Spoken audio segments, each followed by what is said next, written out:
দাওয়াত করেছেন। দাওয়াত করার পরে আপনার ঘরে যা আপনি আমার জন্য খাবার বরাদ্দ করেছেন, খাওয়ার পরে আপনি যদি এই মেহমান হইয়া ওই মেজবানের সাথে বাড়িওয়ালা দাওয়াতওয়ালা বাড়িওয়ালার সাথে যদি আপনি বলেন আলহামদুলিল্লাহ খেয়েছি, যদি খারাপ হয় আর ভালোও হয়, যদি আলহামদুলিল্লাহ বলে শুকর আদায় করেন, তাহলে ওই বান্দাটা খুশি হয়ে যায়। কি বলেন ঠিক না? ওই বাড়িওয়ালা খুশি হয়ে যায়। তদ্রূপ আল্লাহ পাক বলে বান্দাকে আমি সৃষ্টি করেছি আদর করে, মায়া করে, সৌন্দর্য করে, এর চাইতে কাউকে এত সুন্দর করে আমি প্রেরণ করি না, সৃষ্টি করি না। সকল সৃষ্টির থেকে সুন্দর হলো আমার বান্দারা। জোরে জোরে বলেন আল্লাহু আকবার। এই বান্দারা যখন আমার নামে শুকর আদায় করে, আমি আল্লাহ পাক তার আমার এই বান্দার উপর আমি রাজি এবং খুশি হয়ে যাই। সঙ্গে সঙ্গে আমি আল্লাহর পক্ষ থেকে ওই বান্দাকে উৎকৃষ্ট মানুষ হিসাবে আমি গ্রহণ করে নেই। জোরে বলুন আল্লাহু আকবার। তাহলে আল্লাহ খুশি হয় বান্দার শুকুরের বিনিময়। এই জন্য কোরআনে কারীম আল্লাহ বলেন লাইন শাকারতুম লাযীদান্নাকুম ওয়া লাইন কাফারতুম ইন্না আযাবি লাশাদীদ। আর জোরে বলা যাবে না আল্লাহু আকবার। আবার পড়ি আরেকটু সুন্দর করে আল্লাহু আকবার বলেন লাইন শাকারতুম লাযীদান্নাকুম ওয়া লাইন কাফারতুম ইন্না আযাবি লাশাদীদ। আল্লাহ বলে দুইটা জিনিস বান্দার এই নিয়ামত শুকরিয়া আদায় করার বিনিময়ে আমি তার নিয়ামত বাড়িয়ে দেই। অসুস্থকে সুস্থ করে দেই, বিমারি মানুষদেরকে সুস্থ করে দেই, অভাবী মানুষের অভাব দূর করে দেই, চিন্তিত মানুষের চিন্তা মুক্তি করে দেই, টেনশন মানুষের টেনশন দূর করে দেই। আমি আল্লাহ পাকের পক্ষ থেকে ওই বান্দার যা যা দরকার হয় আমি আল্লাহর রিজার্ভ ফান্ডের থেকে আমার এই বান্দাকে আমি দিয়ে দিই। জোরে বলুন সুবহানাল্লাহ। আর যদি ওই বান্দা সৃষ্টি করার পরে ওই বান্দারে ধন সম্পদ দেওয়ার পরেও যদি বান্দা বলে আমি কি পাইলাম, কি হলো, এর চাইতে আর আমার পার্শ্ববর্তী বাড়ির লোকেরা আরো একটু দানবীর হয়েছে, আর একটু ধন সম্পদওয়ালা হয়েছে, আমি যদি তার মতো হতে পারতাম, এই ধরনের চিন্তা চেতনা থাকলে আল্লাহ ওই নিয়ামতের উপর গজব ঢেলে দেয়, রহমত থেকে তাকে বঞ্চিত করে দেয়। জোরে বলেন ঠিক কিনা? জোরে বলেন ঠিক কিনা? আমরা কি কোরআনের পক্ষে থাকবো কিনা? কোরআনের পক্ষে থাকতে চান কিনা? কি বলেন? কোরআন কার ভাষা? জোরে বলেন কার ভাষা? পৃথিবীর কোন কবির ভাষা কোরআন নয়, পৃথিবীর কোন বৈজ্ঞানিকের ভাষা কোরআন নয়, পৃথিবীর কোন প্রাইম মিনিস্টারের ভাষা কোরআন নয়, পৃথিবীর কারো ভাষা কোরআন নয়। কোরআনের ভাষা হলো একমাত্র আল্লাহর। কোরআনের কবি হলো আল্লাহ। জোরে বলুন আল্লাহু আকবার। আর প্রচারকারী হলো আমার নবী মুহাম্মদুর, জোরে বলুন সাল্লাল্লাহু আলাইহি সাল্লাম। প্রচারকারীর মাঝে ভুল নাই, আল্লাহর মাঝে ভুল নাই। কি বলেন ঠিক কিনা? আল্লাহ নির্ভুল, আমার নবী নির্ভুল। কি বলেন ঠিক কিনা? ঠিক। সব জায়গায় ঝামেলা আছে, কিন্তু আল্লাহ এবং আল্লাহ রাসূলের মাঝে কোনো ঝামেলা নেই। তার দলিল কোথায়? বলে হুজুর এইগুলি তো বাংলাতে বলতেছেন, দলিল কোথায়? আল্লাহ বলে কোরআনের মাঝে কোনো ভুল নাই, আমার রসুলের মাঝে কোনো ভুল নাই, আমার মাঝে যা আছে আমার নবীর মাঝে তা আছে।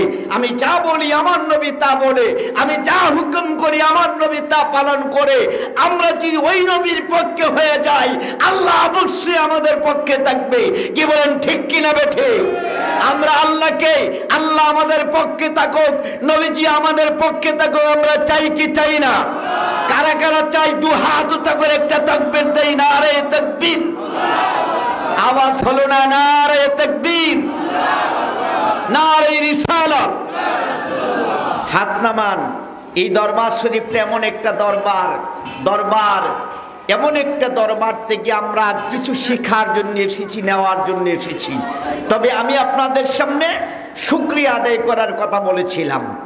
আসলেও বক্তা বক্তৃতা করতে গেলেই কোরআনের অনেক শাখা প্রশাখা আছে, অনেক কথাবার্তা আছে, বলতে গেলে বছরের পর বছর চলে যাবে, মাসের পর মাস চলে যাবে, কিন্তু কোরআনের বয়ান শেষ করা যাবে না।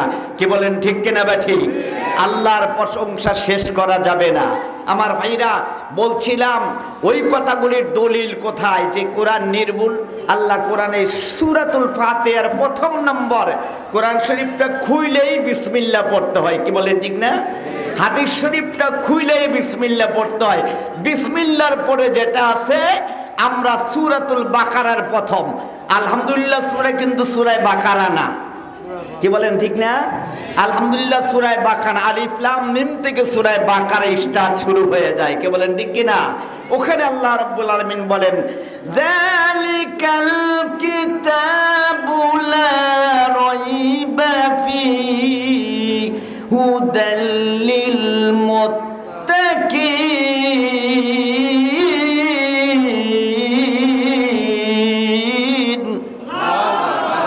আল্লাহ রাব্বুল আলামিন বলেন যালিকাল কিতাব, ওই কিতাবের ভিতরে পৃথিবীতে যত কিতাব আছে, যত বই পুস্তক আছে, যত কবিতা আছে, সব চাইতে উন্নত, নির্ভুল, একেবারে স্পষ্ট, যার মাঝে কোনো বেসাল নাই, যার মাঝে কোনো ঝামেলা নাই, সেটার নাম কি? কোরআনুল কারীম। কি বলেন ঠিক না? ওই কিতাবের ভিতরে ভুল নাই, সকল কিতাবের ভিতরে ভুল আছে। কি বলেন ঠিক না? কিতাব লেখক যারা কিতাব লেখে তাদেরকে আরবিতে বলা হয় মুসান্নিফ, অর্থাৎ কিতাব লিখুন না ব্যক্তিকে।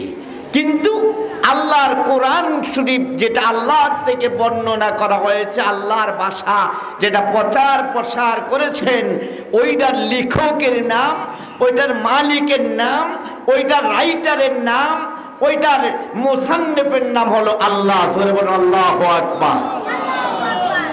এই আল্লাহর এই কিতাবের মাঝে যত কিতাব আছে, সব কিতাব চাইতে শ্রেষ্ঠ, সব কিতাব চাইতে দামি ওই কিতাবের মালিকের নাম কি নাম? জোরে বলেন কি নাম? আল্লাহ। ওই আল্লাহর এই কিতাবের ভিতরে কোনো ভুল নাই। কি বলেন ঠিক কিনা? আমার ভাইরা, চ্যালেঞ্জ গ্রহণ করেছে আল্লাহ, কিন্তু প্রত্যেকটি রাইটার, প্রত্যেকটি মুসান্নিফ তার কিতাব লিখতে দেয়া বলে, কিতাবের প্রথমেই লেখে বা লাস্টে লিখে দেয় যে আমার এই বইয়ের ভিতরে, আমার এই কিতাবের ভিতরে, আমার লেখার মাঝে, আমার এই কবিতার মাঝে কোনো রকম ভুল হলে, প্রিয় পাঠক পাঠিকা ভাই বোনেরা, তোমরা আমাকে সংশোধন করার জন্য নিয়োগ করবা। কি নিয়োগ করবা? কিন্তু আল্লাহ বলছে না, কিয়ামত পর্যন্ত কেউ যদি চেষ্টা করে আল্লাহর কোরআনের একটা জবর, একটা জের, একটা ফোঁটা এই ভুল ধরার মতো পৃথিবীতে কোনো বৈজ্ঞানিক, কোনো জ্ঞানী, কোনো অজ্ঞানী পৃথিবীর কোনো মানুষ হতে পারে না। কি বলেন ঠিক কিনা বা ঠিক? জোরে বলেন ঠিক কিনা বা ঠিক? আল্লাহর কোরআন কয় পারা? এক পারা না দুই পারা? সুবহানাল্লাহ। কয় পারা? 30 পারা। এই 30 পারা কোরআন নিয়ে আল্লাহ চ্যালেঞ্জ গ্রহণ করেছে, তার মাঝে কোনো ভুল, যিনি প্রচার করেছেন ওনার মাঝে কোনো ভুল, যিনি প্রচার করেছেন এই কিতাবটা, যিনি প্রচার করলেন তার নাম কি নাম? মুহাম্মাদুর। ইনি কার নবী?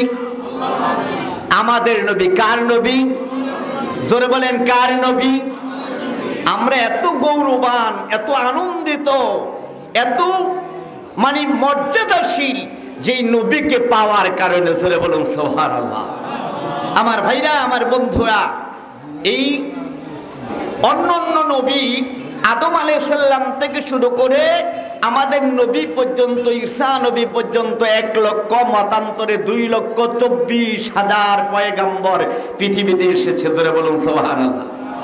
সকল নবীদের ভাষায় একটাই, লা ইলাহা। এরপরে কেউ মুসা কালিমুল্লাহ, কেউ ইব্রাহিম খলিলুল্লাহ, এটা। কিন্তু সকলের মাঝে আল্লাহ পাক কোরআন নাজিল করে না, 4টা কিতাব, 104টা কিতাব নাজিল করেছেন। তার মাঝে শ্রেষ্ঠতম আমাদের নবী, এই নবীর উপর শ্রেষ্ঠতম কিতাব নাজিল করেছেন, যার নাম কোরআনুল কারীম। জোরে বলুন সুবহানাল্লাহ। এই কোরআনুল কারীম এই কিতাবটা নাজিল করার কারণে, এই কিতাবটা ওনার মাধ্যমে আসার কারণে আমরা নিয়ামত প্রাপ্ত, আমরা আমতা আলাইহিমের মানে অন্তর্ভুক্ত। আমরা আমতা আলাইহিম যেই নামটাকে বলা হয় সূরাতুল ফাতিহা, উম্মুল কুরআন সূরাতুল ফাতিহা। এই সূরাতুল ফাতিহার মাঝে একটা নাম আছে আমতা আলাইহিম।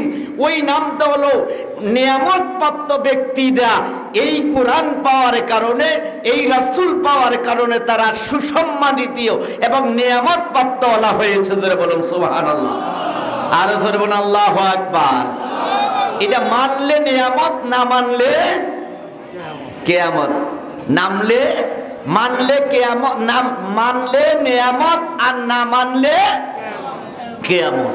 এই নবীকে মানলে উম্মত, আর না মানলে অন্যরকম হয়ে যাবে। যাই হোক, আমি সেটা বলতে চাচ্ছি না।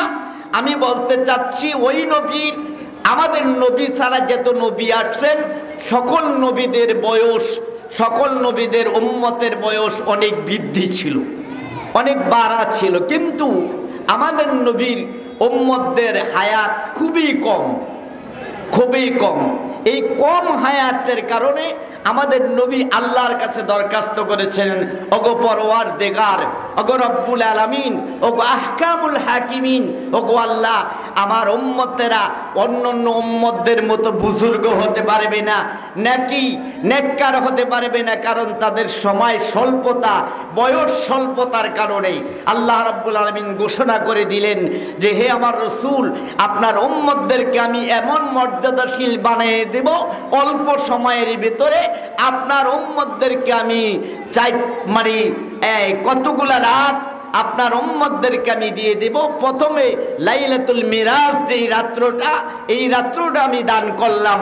দ্বিতীয় নম্বর লাইলাতুল বারাত, যেটা আগামীকাল হবে, ওই রাত্রটা আমি দান করলাম। লাইলাতুল কদর, ওই রাত্রটা আপনার উম্মতদেরকে দান করলাম।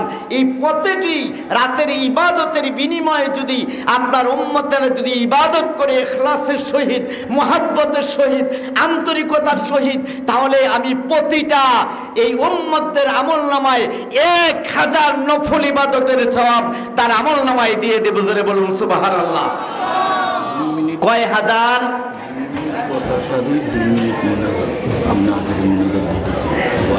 আচ্ছা, এই জন্য এইভাবে এই রাতগুলি দেওয়া হলো, 3টা রাত। 1 নম্বর লাইলাতুল মিরাজ, 2 নম্বরে লাইলাতুল বারাত, 3 নম্বরে লাইলাতুল কদর। এটি কোরআন শরীফের দলিল আছে, অনেক প্রমাণ আছে, যাচ্ছি না সেদিকে। আমার ভাইরা, আমি আপনাদেরকে বলতে চাই, এই রাত্রগুলির মর্যাদা, এই আমল করার কারণে আল্লাহ পাক তাকে এই সুসম্মান, এই মর্যাদা দিয়ে 1000 বৎসরের মানে উম্মতদের, 1000 বৎসরের মানে নবীদের উম্মতদের যে মর্যাদা, তার চাইতে বেশি মর্যাদা বৃদ্ধি করে দিয়েছেন। জোরে বলুন সুবহানাল্লাহ। আমার ভাইরা, আমার বন্ধুরা, আমি বলতে চাই, ওই নবীর উম্মত হতে পেরে আমরা খুশি না বেজার? জোরে বলেন, খুশি না বেজার? এই নবীর উম্মত হওয়ার কারণে, ওই নবী আল্লাহর কাছে দরখাস্ত করার কারণে আজকে আমরা এই রাত্রগুলি পেয়েছি। হাদিস শরীফে রাসূল সাল্লাল্লাহু আলাইহি ওয়াসাল্লাম ইরশাদ করেন, নুসাসুল মাজালিস কিতাবের 2য় খণ্ডতে আল্লাহর হাবিব বলেন যে যেই ব্যক্তি শবে বারাতের রাত্রে 1-2 রাকাত নফল নামাজ পড়বে, প্রতি রাকাতে সূরা ফাতিহার পর সূরা ইখলাস 10 বার আমল করবে, 10 বার পড়বে, আল্লাহ রাব্বুল আলামিন প্রতিটি রাকাতে 700 নেকি, 700 রাকাত নফল নামাজের সওয়াব দিয়ে দিবেন। জোরে বলুন সুবহানাল্লাহ। কয় শত? 700 রাকাত নফল নামাজের সওয়াব প্রতি রাকাতে আল্লাহ দিয়ে দিবেন। আল্লাহর হাবিব আরো বলেন, আল্লাহর নবী আরো বলেন, কেউ যদি এই সমস্ত আমল করে কিয়ামতের ময়দানে আমি রাসূল তাকে আমার সাথে জান্নাতে নিয়ে যাব, শাফায়াত করে করে তাদেরকে আমি আমার সাথে জান্নাতে নিয়ে যাব। জোরে বলুন সুবহানাল্লাহ। আমার ভাইয়েরা, আমার বন্ধুরা, আল্লাহর হাবিব সরকারে কায়নাত রাসূল আরবি মুহাম্মদুর রাসূলুল্লাহ সাল্লাল্লাহু আলাইহি ওয়াসাল্লাম বলেন, একদিন হযরত ঈসা আলাইহিস সালাম রওনা করেছেন পথ দিয়ে, হঠাৎ করে দেখতে পেলেন একটা পাথর সুন্দর। এই পথের মাঝে পাথরটা দেখে হযরত ঈসা আলাইহিস সালাম চিন্তায় পড়ে গেলেন। অত্যন্ত খুব আন্তরিকতার সাথে উনি শুকর আদায় করলেন আর বললেন, কত সুন্দর সৃষ্টি আল্লাহ বানালেন, আল্লাহ যে কত সুন্দর, তার সৃষ্টিটা কত সুন্দর। এই বলে উনি যখন বলতে শুরু করেছেন, হঠাৎ করে হযরতে জিবরাইল আলাইহিস সালাম ঈসা নবীর কাছে আসছে। এসে বলেন, ঈসা নবী গো, আপনি তার চাইতে বড় আশ্চর্য জিনিস আরো কিছুক্ষণ পরে দেখতে পাবেন, দেখলে আরো অবাক লাগবে, ভালো লাগবে। আল্লাহর হাবিব আল্লাহর নবী ঈসা আলাইহিস সালাম বললেন, আর সামনে কেন যাব, কিভাবে যাব? আল্লাহর হাবিব হযরতে জিবরাইল আলাইহিস সালাম ঈসা নবীকে ডেকে ডেকে বললেন, ঈসা নবী আপনি একটা কাজ করেন, আপনার হাতের আশাটা দিয়ে, লাঠিটা দিয়ে ওই পাথরের মাঝে আঘাত করেন। পাথরের মাঝে আঘাত করলে দেখতে পাবেন ওই পাথরটা দুই খণ্ড হয়ে যাবে। জোরে বলুন সুবহানাল্লাহ। যখন পাথরের উপর আঘাত করলেন, আল্লাহর হুকুমে আঘাত করলেন, আঘাত করার পরে পাথরটা দুই খণ্ডিত হয়ে গেল। দুই খণ্ডিত হয়ে যাওয়ার পরে দেখলো ওই পাথরের ভিতরে একজন যুবক বসে আছে, আল্লাহর জিকির করতেছে। জোরে জোরে বলুন সুবহানাল্লাহ। ইয়া আইয়ুহাল্লাযীনা আমানুযকুরুল্লাহা যিকরান কাসীরা ওয়াসাব্বিহুহু বুকরাতাও ওয়া আসীলা। জোরে জোরে বলুন আল্লাহু আকবার। নামাজের অপর নাম জিকির, রোজার অপর নাম জিকির, আল্লাহ আল্লাহ বলার নাম জিকির, এইভাবে আল্লাহর প্রশংসা করার নামও জিকির বলা হয়। জোরে বলুন সুবহানাল্লাহ। আমার ভাইরা, আমার বন্ধুরা, বলতেছিলাম ওই পাথরের ভিতরে যখন আঘাত করলো উপরে, সঙ্গে সঙ্গে ভিতর দুই পাকা হয়ে গেল।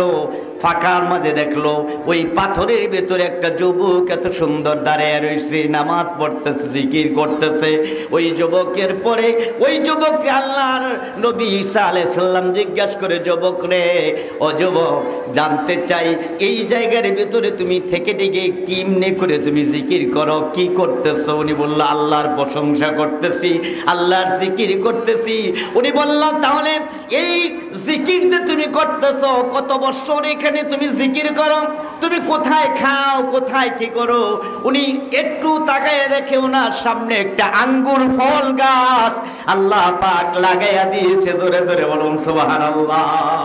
পাথরের ভিতরে আঙ্গুর ফল গাছ, ওই গাছের মাঝে সুন্দর সুন্দর আঙ্গুর ধরে আছে, এত সুন্দর ফল। আমি বলতে চাই দর্শক ভাইয়েরা ও আমার ভাইয়েরা আমার, আমি বলতে চাই যে কোনো জিনিসের মাঝে, যে কোনো গাছের ভিতরে যদি চারপাশে পাথর যদি দিয়ে ঢেকে দেওয়া হয়, সিমেন্ট দিয়া বালু দিয়া যদি তারে ঢেকে দেওয়া হয়, অক্সিজেন যদি না পায়, পানি যদি না পায়, কেমনে করে এটা বাঁচবে? এটা তো মরা ছাড়া উপায় নাই, মরতে পারবে, বাঁচার কোনো কায়দা নাই। আল্লাহ বলে, আমি যারে বাঁচাই পৃথিবীর কেউ তারে মারতে পারে না। জোরে জোরে বলুন সুবহানাল্লাহ। আমার ভাইরা, এবার ওই পাথরের ভিতরে আঙ্গুর বল গাছটা, ওই লোক হযরত ঈসা আলাইহিস সালাম জিজ্ঞাসা করে, তুমি এখানে এই যে ফলটা খেতেছ, এই ফল তুমি খাও, কিভাবে খাও, কত বছর খাও? উনি বললেন, আমি ইবাদত করতেছি 400 বছর, আর আমি খাবারটাও খাইতেছি 400 বছর। জোরে বলুন সুবহানাল্লাহ। আমার ভাইরা, আমার বন্ধুরা, এইভাবে উনি জিকির করলেন, এইভাবে 400 বছর থাকলেন, ওখানে জিকির করলেন, ওখানে ইবাদত করলেন, ওখান থেকে খাওয়া খাদ্য করলেন। ওনাকে জিজ্ঞাসা করলো, তুমি দুনিয়ায় কই আমল করেছো? উনি বললেন, আমি লাইলাতুল বারাতের দিনে আল্লাহর কাছে দোয়া করেছি। ধরে বলুন সুবহানাল্লাহ। এই জন্য এই রাত্রকে বলা হয় লাইলাতুল বারাত, বন্টনের রাত, বরকতের রাত, রহমতের রাত। এই রাত্র যারা ইবাদত করবে, আল্লাহ তাদেরকে জিন্দা করে দিবে। ধরে বলুন সুবহানাল্লাহ। আল্লাহ তার হায়াত বাড়িয়ে দিবে, তার রিস্ক বাড়িয়ে দিবে, তার সম্মান বৃদ্ধি করে দিবে। ধরে বলুন সুবহানাল্লাহ। আমার ভাইরা, আমার বন্ধুরা, এইভাবে জিকিরকারীদেরকে আল্লাহ রাব্বুল আলামিন বলেন, ফাযকুরুনি আযকুরুকুম ওয়াশকুরুলি ওয়ালা তাকফুরুন। আল্লাহ রাব্বুল আলামিন বলেন, জিকিরকারী বান্দারা যখন জিকির করে, আমাকে স্মরণ করে, আমাকে ডাকে, আমি আমার বান্দাদেরকেও স্মরণ করি, আমি আমার বান্দাদেরকেও ডাকি। আমার বান্দারা যা চায় আমি আল্লাহর পক্ষ থেকে তা দেওয়ার জন্য তৈরি হয়ে যায়। জোরে বলুন সুবহানাল্লাহ। আল্লাহ রাব্বুল আলামিন বলেন, ওয়া আন্নাল্লাহা লা ইউদিউ আজরাল মুমিনিন। জোরে বলুন সুবহানাল্লাহ। আমার ভাইরা, জিকিরকারী বান্দা আল্লাহর কাছে অনেক দামি। কি বলেন, ঠিক কিনা বেটি? তাহলে আমরা জিকির করতে চাই কি চাই না? কি বলেন, জিকির করতে চাই কি চাই না? আমার ভাইরা, আমার বন্ধুরা, এই রাত্রে, এই লাইলাতুল বারাতের রাত্রে 5 শ্রেণীর লোক আল্লাহ রহমত থেকে বঞ্চিত থাকবে। 1 নাম্বার হলো মা বাবার অবাধ্য সন্তান। মা বাবার অবাধ্য সন্তান যত বড় ইবাদত করুক না কেন, যদি ওই সন্তানের উপর, ওই লোকের উপর মা বাবার যদি অন্যায়, মা বাবার সাথে যদি অন্যায় করে, অপরাধ করে, মা বাবাকে যদি তুচ্ছ তাল্লি করে, মা বাবার উপর যদি জুলুম করে, ওই সন্তানের ইবাদত ওই রাত্রে আল্লাহর দরবারে কবুল হবে না। আমরা এই রাত্রে কি সম্মান দিতে হবে? এই রাত্র ওই সমস্ত মানুষেরই দামি যারা মা বাবা যাদের পক্ষে আছে। কি বলেন, ঠিক কিনা বেঠি? জোরে বলেন, ঠিক কিনা বেঠি? যত বড় ইবাদতকারী হোক, যত বড় আলেম হোক, যত বড় পীর হোক, যত বড় উলামায়ে কেরাম হোক, যত বড় বিশ্ববরণ্য উলামায়ে কেরাম হোক, আল্লাহর কসম, ওই ব্যক্তি যদি তার মা এবং বাবার অবাধ্য থাকে, তাহলে ওই ব্যক্তি কখনো আল্লাহর জান্নাতে প্রবেশ করতে, এই রাত্রে তার দোয়া কবুল হবে না। এই জন্য মা বাবার অবাধ্যকারী সন্তানের কি করতে হবে? আল্লাহর কাছে তওবা করতে হবে। আর মা বাবার কবরের পাশে দাঁড়াইয়া, মা বাবার সমপর্বী যারা আছে, মায়ের বোন, খালা, এই সমস্ত তাদের কাছে যায়া তাদের কাছে মাপ নেওয়া এবং মৃত মা বাবার কবরের পাশে দাঁড়িয়ে দাঁড়িয়ে দোয়া করা। যারা বলেন সুবহানাল্লাহ। যারা দোয়া করে, ওই মা বাবা নয়নে নয়নে ওই সন্তানের দিকে তাকায়া ওই মা বাবা তাকে ক্ষমা করে দিলে সে শ্রেষ্ঠ মানুষ হয়ে যায়, দামি সন্তান হয়ে যায়। এই মা বাবার পক্ষে আমরা থাকতে চাই কি চাই না? কে বলেন? আমরা মা বাবার খুশি চাই কি চাই না? কে বলেন? মা বাবার জন্য দোয়া করতে চাই কি চাই না? আল্লাহ পাক আমাদেরকে এই মা বাবার উপরে খুশি থাকার, মা বাবাকে খুশি রাখার, মা বাবাকে আমাদের অবস্থান, আমাদের টাকা পয়সা, আমাদের ধন দৌলত, আমাদের আখলাক, আয়াল, আমাদের পরিবার পরিজন সবাই মিলে মা বাবার সাথে সৎ আচরণ করতে রাজি আছি কি রাজি নাই? যাদের মা বাবা নাই তারা কবরের পাশে যাবেন। একটা হাদিসের মধ্যে আল্লাহ রাসূল বলেছেন যে শবে বারাতের রাত্রিতে নবীজি সাল্লাল্লাহু আলাইহি ওয়াসাল্লাম ওনার স্ত্রী আম্মা জান হযরতে খাদিজাতুল কুবরার কবরের পাশে যায়া উনি দোয়া করেছেন। জোরে বলুন সুবহানাল্লাহ। আম্মা জান হযরত আয়েশা সিদ্দিকা ঘুমের ঘরের থেকে উঠা দেখে নবীজি পাশে নাই। অমনে করে নবীজি কি করলেন, ওখান থেকে আম্মা জান আয়েশা সিদ্দিকা হযরতে রাসূল করিম সাল্লাল্লাহু আলাইহি ওয়াসাল্লামকে, আমার নবীকে খুঁজতে খুঁজতে অন্যান্য স্ত্রীদের ঘরে গিয়ে দেখে পায় নাই। আস্তে করে উনি কি করলেন, কবরের দিকে তাকাইয়ে দেখে ওই গোরস্থানে মা খাদিজাতুল কুবরার কবরের পাশে দাঁড়িয়ে হযরতে রাসূল করিম সাল্লাল্লাহু আলাইহি ওয়াসাল্লাম বিনয় বিনয় কাঁদতেছে, ও খাদিজা, খাদিজা গো, তুমি আমার দুঃখের দিনের সাথে ছিলা, তুমি আমার ইসলামের বন্ধু ছিলা, পৃথিবীর কেউ আমার আপন ছিল না, পৃথিবীর কেউ আমার কোনো কাজে সহযোগিতা করেছে না। যে সময় তুমি ইসলাম গ্রহণ করেছো, তোমাকে ছাড়া, আল্লাহকে ছাড়া, আমাকে ছাড়া আর কেউ ছিল না। খাদিজা, খাদিজা গো, ও খাদিজা, আমি তোমার কবরের পাশে আসছি, তোমাকে আমি ভুলি নাই। এই জন্য আল্লাহ রাব্বুল আলামিন সবচেয়ে বেশি খুশি হয় যেই মানুষ আল্লাহর কাছে দোয়া করে। জোরে জোরে বলুন সুবহানাল্লাহ। যাই হোক, আমি আর আমার আলোচনা দীর্ঘই করতে চাই না, রাত অধিক হয়েছে, কালকা তো শবে বারাত, কি বলেন ঠিক না? এই জন্য আমরাও সবাই চলে যাব। তো হুজুর দোয়ার জন্য বলেছে, তো আসুন। আল্লাহুম্মা আমিন।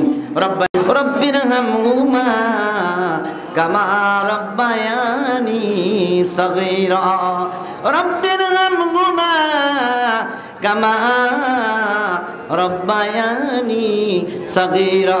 রব্বুল আলামিন আমাদের প্রত্যেকের মনের নেক আশাগুলি পূর্ণ করে দাও। আমাদের সকল বিমার আমার থেকে আমাদেরকে শিফায়াত দান করে দাও। সকল বিমার আমার থেকে আল্লাহ তুমি নূর নবীজির খাতির আমাদেরকে মাফ করে দাও। রব্বুল আলামিন আজকের মাহফিল কবুল করো। আজকের এই দরবারের সকল মুসল্লি ভাইদেরকে তুমি কবুলের মঞ্জুর করে নাও। যে যে আশা নিয়ে তোমার দরবারে হাত বাড়াই দিয়েছে আল্লাহ তোমার জানার বাকি নাই, সকলের মনের নেক আশাগুলি পূর্ণ করে দাও। রব্বুল আলামিন যেদিন আমাদের জন্য মালাকুল মউত পাঠাইবা ওই দিন তোমার নূর নবীজির চেহারা মোবারক দেখায়া আমাদের মুখে জবানে জারি করে দিও লা ইলাহা ইল্লাল্লাহু মুহাম্মাদুর রাসূলুল্লাহ।